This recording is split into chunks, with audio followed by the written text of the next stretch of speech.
This is The World This Week, your weekly roundup of the latest international events and updates. And I am Bhavana Kesi. In this edition, we bring you the stories sapping headlines around the world, from unprecedented geopolitical upheavals and mass protests to extreme weather across continents and remarkable cultural milestones. Let's begin with the dramatic developments in Venezuela and their global ramifications.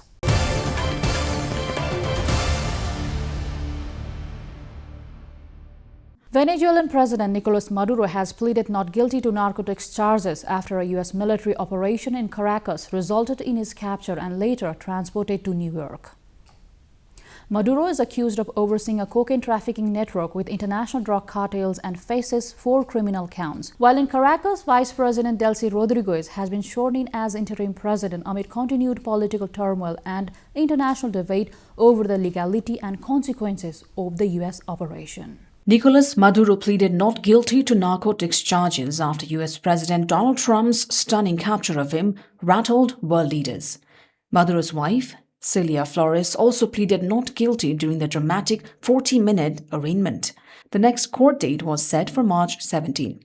The 67-year-old and his wife were transferred to a New York jail after they were arrested by U.S. forces at their compound in Venezuela as part of a surprise overnight operation that also saw strikes on military bases. Maduro is accused of overseeing a cocaine trafficking network with international drug cartels and faces 4 criminal counts: narco-terrorism, cocaine importation conspiracy, and possession of machine guns and destructive devices. He has long denied the allegations, saying they were a mask for imperialist designs on Venezuela's rich oil reserves. The capture, carried out in a surprise operation involving strikes and U.S. special forces around Caracas on 3rd of January, has triggered intense political turmoil in Venezuela, global debate over legality and sovereignty, and a leadership transition in Caracas. Vice President Delcy Rodriguez was sworn in as interim president under constitutional provisions, pledging to maintain continuity and navigate the crisis, even as international reactions remain sharply divided and calls for respect for international law mount.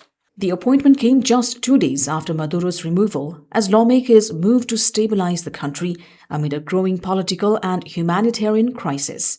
Venezuela's interim president, Rodriguez, has said her country is not subjugated, despite Trump's claim to be in charge after removing her predecessor, Maduro.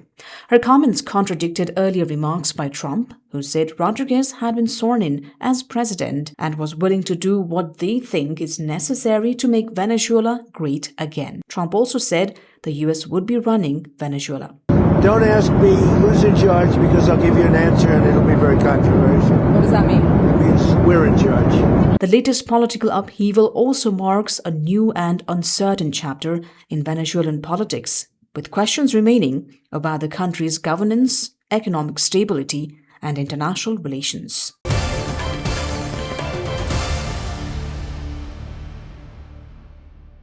Leaders around the world have responded with a mix of condemnation and support to the U.S. capture of Venezuela's President Nicolas Maduro. UN Chief Guterres says he is deeply alarmed by the U.S. military strikes in Venezuela and warned it could set a dangerous precedent under the international law. The U.S. operation has drawn widespread international attention, with UN ambassadors and foreign governments expressing concern over the legality and potential consequences of Maduro's capture. UN Secretary General Antonio Guterres has urged the international community to respect the political independence of states following the recent U.S. operation in Venezuela that led to the capture of President Maduro. Speaking at the UN Security Council, Under Secretary General Rosemary DiCarlo read a statement on behalf of Guterres, emphasizing that the UN calls for the respect of states' political independence and sovereignty in response to actions that could escalate tensions. In situations as confused as complex as the one we now face, it is important to stick to principles. Respect for the UN Charter and all other applicable legal frameworks to safeguard peace and security. Respect for the principles of sovereignty, political independence, and territorial integrity of states. The prohibition of the threat or use of force. The power of the law must prevail. International law contains tools to address issues such as illicit traffic in narcotics, disputes about resources, and human rights concerns. This is the route we need to take. Security Council members continue to monitor the situation, with discussions expected to focus on regional stability, humanitarian concerns, and potential diplomatic responses. Whereas the United States defended its controversial operation in Venezuela at a UN Security Council meeting, with Ambassador Mike Waltz asserting President Trump had given diplomacy a chance before resorting to force. He said the operation was preceded by multiple off-ramps offered to Maduro to avoid confrontation. The United States will not waver in our actions to protect Americans from the scourge of narco-terrorism and seeks peace, liberty, and justice for the great people of Venezuela. I thank you, Mr. President. You can't turn Venezuela into the operating hub for Iran, for Hezbollah, for gangs, for Cuban intelligence agents, and other malign actors that control that country. You cannot continue to have the largest energy reserves in the world under the control of adversaries of the United States, under the control of illegitimate leaders, and not benefiting the people of Venezuela, and stolen by a handful of oligarchs inside of Venezuela. UK Prime Minister Keir Starmer said his government will shed no tears for the end of Maduro's regime. Neighboring Latin American countries, including Colombia, Cuba, and Brazil, have condemned the actions, as did Venezuela's long-term allies Russia and China. China said it was deeply shocked and strongly condemns the use of force against a sovereign country and its president. The capture of Maduro evokes previous eras when other leaders, such as Panama's former military leader Manuel Noriega and former Iraqi President Saddam Hussein, were seized by the US. But Saturday's US operation is unlike anything seen before. When US forces captured Panama's leader Manuel Noriega exactly 35 years ago, it was following a short war between the two countries. Later in 2003, Iraqi President Saddam Hussein was captured by US forces 9 months after the US-led invasion and occupation of Iraq started based on false intelligence of Baghdad possessing weapons of mass destruction. Like Noriega, Saddam had for years been a key Washington ally in his case during the years of the Iraq-Iran war in the 1980s that killed 1 million people. Venezuela, in the meantime, has announced a state of national emergency and denounces the military aggression. 63-year-old Maduro has served as the president of Venezuela from 2013. His administration oversaw an economic collapse characterized by hyperinflation and chronic shortages. His rule became best known for allegedly rigged elections, food shortages, and rights abuses, including harsh crackdowns on protests in 2014 and 2017. His government was also subject to aggressive sanctions by the US and other powers.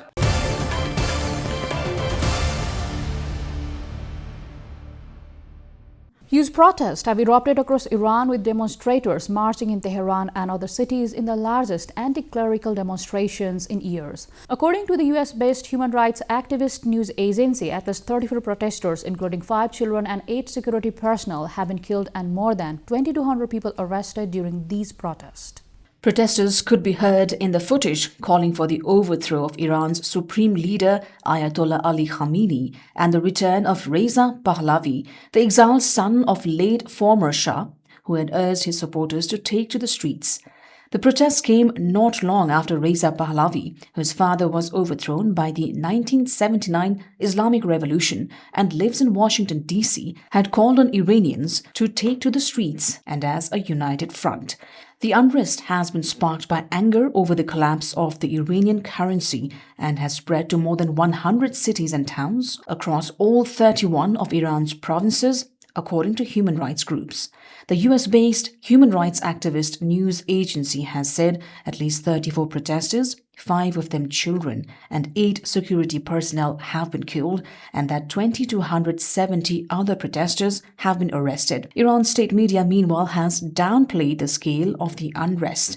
In some cases, they denied protests had taken place altogether, posting videos of empty streets. Iran's President Masoud Pezeshkian earlier called on security forces to exercise utmost restraint when handling peaceful protests. Khamenei, who has ultimate power in Iran, said on Saturday that authorities should speak with the protesters, but that rioters should be put in their place. The protests began on 28 December when shopkeepers took to the streets of Tehran to express their anger at another sharp fall in the value of Iranian currency, the rial, against the US dollar on the open market. The The rial has sunk to a record low over the past year and inflation has soared to 40% as sanctions over Iran's nuclear program squeeze an economy also weakened by government mismanagement and corruption. The protests have been the most widespread since an uprising in 2022 sparked by the death in custody of Mahsa Amini, a young Kurdish woman who was detained by morality police for allegedly not wearing her hijab properly.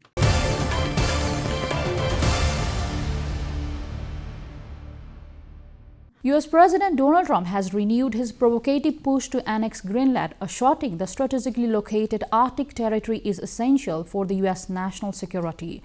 Trump's such statement comes despite Denmark's Prime Minister urging him to stop the threats over the island's future.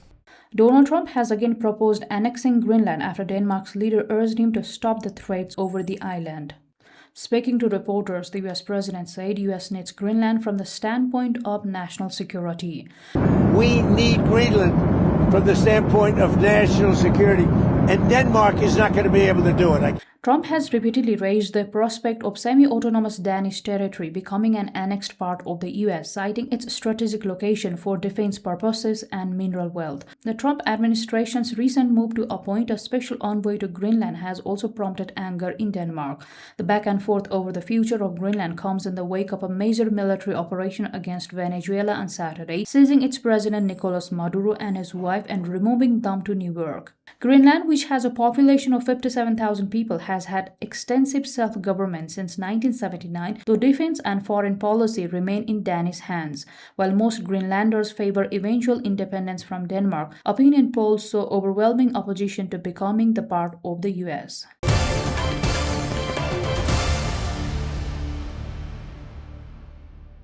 A severe cold snap and winter storms have swept across Europe, with the UK and France among the hardest hit, causing at least 6 deaths. Heavy snowfall also has forced school and transport closures, flight cancellations and icy roads as the Arctic outbreak continues to affect the northern Europe. A powerful cold snap and winter storm dubbed Storm Goretti has gripped much of Europe, bringing heavy snow, fierce winds, freezing temperatures and widespread disruption across the UK, France and other countries. Storm Goretti has prompted rare red and amber weather warnings in parts of the UK, with winds reaching up to 99 miles per hour, snow accumulations of up to 30 centimeters, and dangerous conditions forcing school closures and major travel cancellations.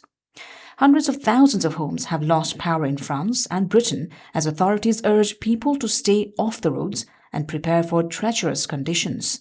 Across Western Europe, airports, rail networks and roadways have been severely disrupted by ice and snow, with hundreds of flights cancelled and train services running on restricted schedules. Major transport hubs, including regional UK airports, have faced delays, while icy roads and fallen trees have contributed to accidents and travel chaos. Harsh winter conditions continue to affect daily life, and emergency services remain stretched. Meteorological agencies warn that the Arctic outbreak driving the cold spell may persist in the coming days, prolonging hazardous conditions and sustaining travel disruption across the continent.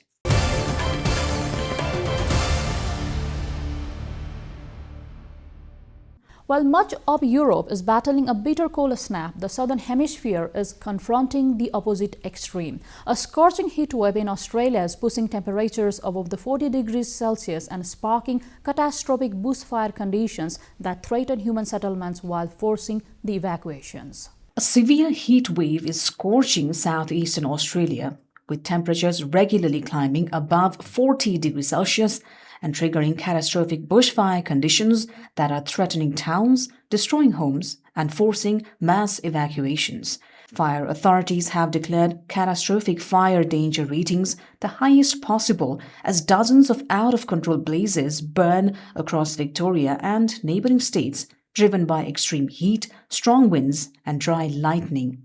In some of the most dangerous fire weather since the devastating 2019-2022 Black Summer season.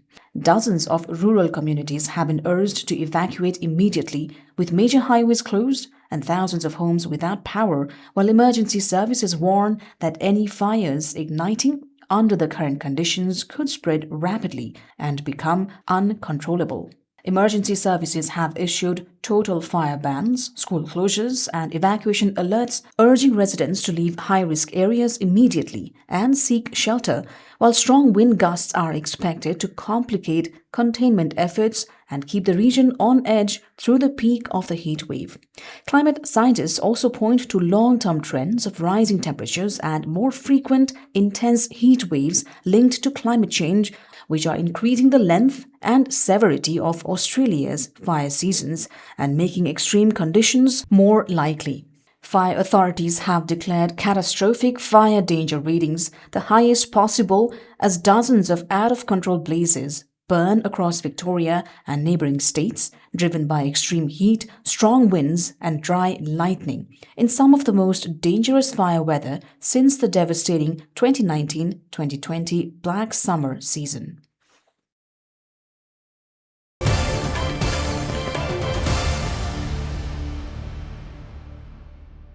China's People's Liberation Army conducted New Year combat-oriented training involving the Army, Navy, Air Force, Rocket Force and Armed Police to strengthen battlefield readiness.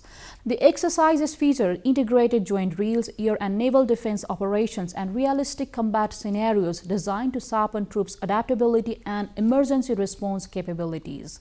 China's People's Liberation Army PLA has kicked off New Year military training across all units, with forces from the Army, Navy, Air Force, Rocket Force and Armed Police conducting intensive combat-oriented exercises to boost battlefield readiness.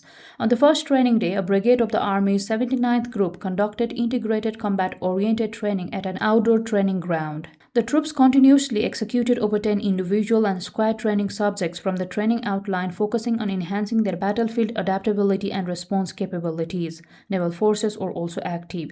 They also conducted fleet air defense exercises in coordination with naval aviation, testing the troops' ability to transition from training to combat.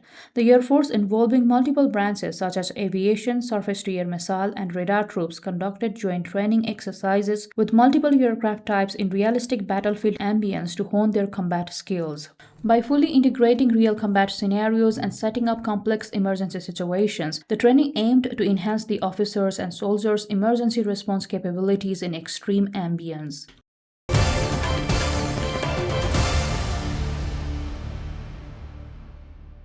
Amid the ruins of war-damaged buildings in Gaza City, the Faculty of Medicine has graduated 230 students for the first time in more than 2 years, holding a defiant Phoenix Badge ceremony that symbolized resilience, rebirth, and commitment to serving a community scarred by conflict.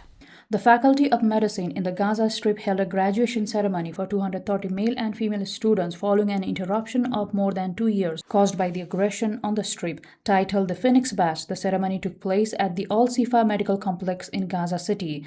Held amid the rubble of departments destroyed by the occupation's machinery during the war, the event served as a message of defiance and resilience from the organizers. Graduates put on their gowns among the damaged buildings, symbolizing rebirth from devastation. Families attended the ceremony with a mix of pride and sorrow, reflecting the heavy toll of the conflict. Speeches emphasized the ethical duty of young doctors to serve their community in the time of crisis. Despite limited resources and ongoing challenges, the graduates promised to continue their medical mission.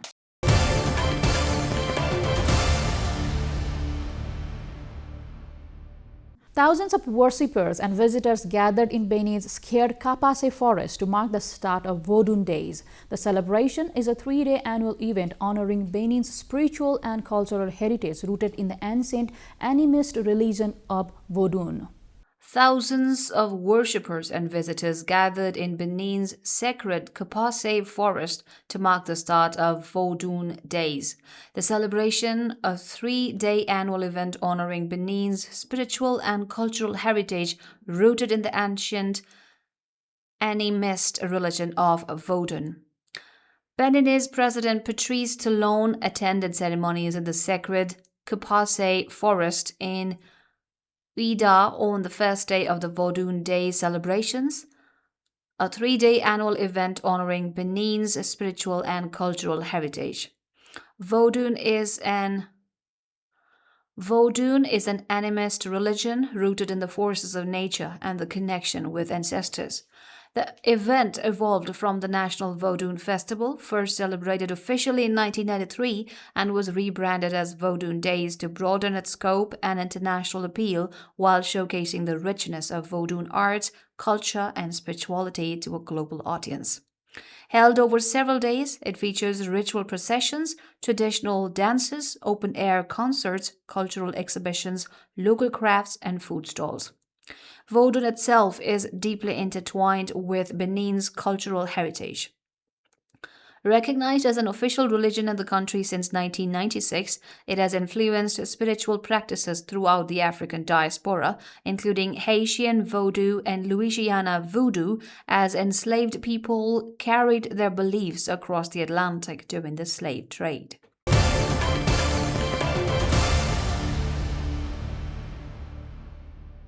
Great white sharks in the Mediterranean are at risk of disappearing, researchers warn, as illegal fishing and trade continue to drive the critically endangered species towards extinction despite international protections.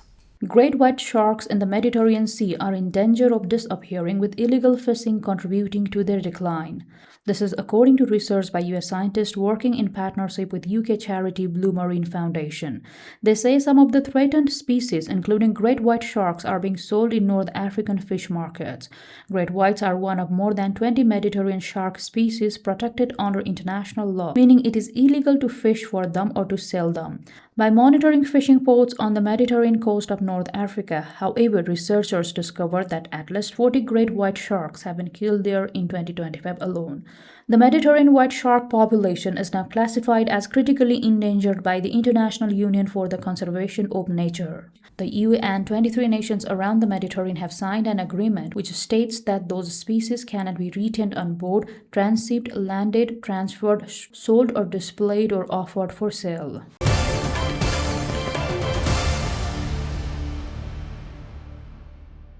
Two humanoid robots squared off in a high-tech bout at the Ultimate Fighting Robot event on the sidelines of the Consumer Electronics Show in Las Vegas, exchanging stumbles, swings, and kicks before an enthusiastic crowd at the BattleBots arena. At the Consumer Electronics Show CES in Las Vegas, humanoid robots took center stage in a futuristic fighting spectacle as two child-sized machines squared off in the Ultimate Fighting Robots UFB competition at the BattleBots arena.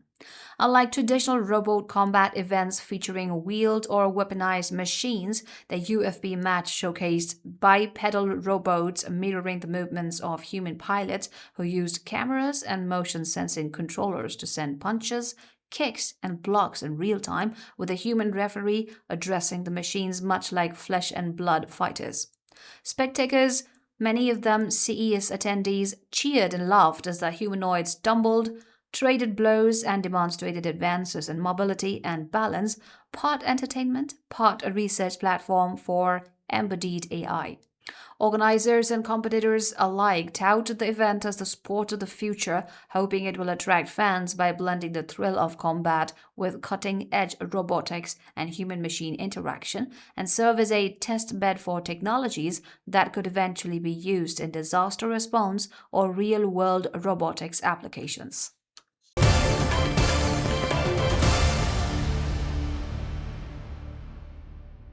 Gogol Cave in Turkey's Zonguldak province, the country's 10th largest, attracts visitors with its stunning features and ancient coral fossils. Carefully designed paths and viewing terraces allow safe exploration while preserving the cave's geological heritage. Gogol Cave, Turkey's geological heritage, draws attention with its natural wonders. Located in the northern province of Zonguldak, Gogol Cave continues to fascinate visitors with its remarkable natural formations and geological significance. Ranked as the 10th largest cave in Turkey, the cave stretches a total of 3,350 meters, including its branches, offering a unique journey into a world shaped over millions of years. The cave stands out as one of the most important elements of the region's geological heritage. At every step, visitors encounter different formations and ancient coral fossils that date back millions of years. The cave has become a major attraction for both domestic and international visitors. Carefully designed walking paths, glass ridges, and viewing terraces allow guests to explore the cave comfortably while preserving its natural structure.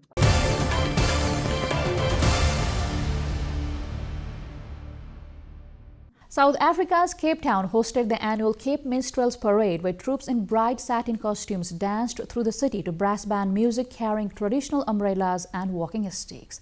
The event, rooted in 19th century slave and freed communities' cultural expressions, remains a major celebration of local heritage, attracting large crowds and boosting tourism. Thousands of spectators lined the streets of South Africa's Cape Town on Monday towards the city's annual Cape, a long-standing cultural event rooted in the city's history of slavery. Large troops of minstrels marched through the city center wearing bright satin costumes, dancing to the accompaniment of brass bands. Many performers carried umbrellas and walking sticks, which are traditional elements of the parade. The event, also known as the Kaapse Kloof, tracks its origins to the 19th century, when enslaved and freed people in Cape Town used music and performance as a form of cultural expression. Today, the parade remains a significant celebration for the city's communities. City authorities say security and traffic measures were put in place along the parade route to ensure the safety of performers and spectators.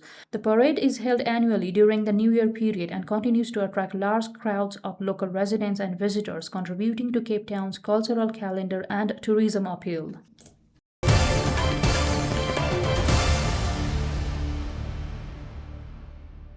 Well, that was a spectacular celebration of culture, unity and heritage, and this brings us to the end of this episode of The World This Week. We hope you enjoyed as much as we did bringing it to you. We shall see you again next time with a new episode. Do follow us on our website www.nepaltvworld.com and our social media handles, as well as our YouTube channel. Till then, take care and bye-bye.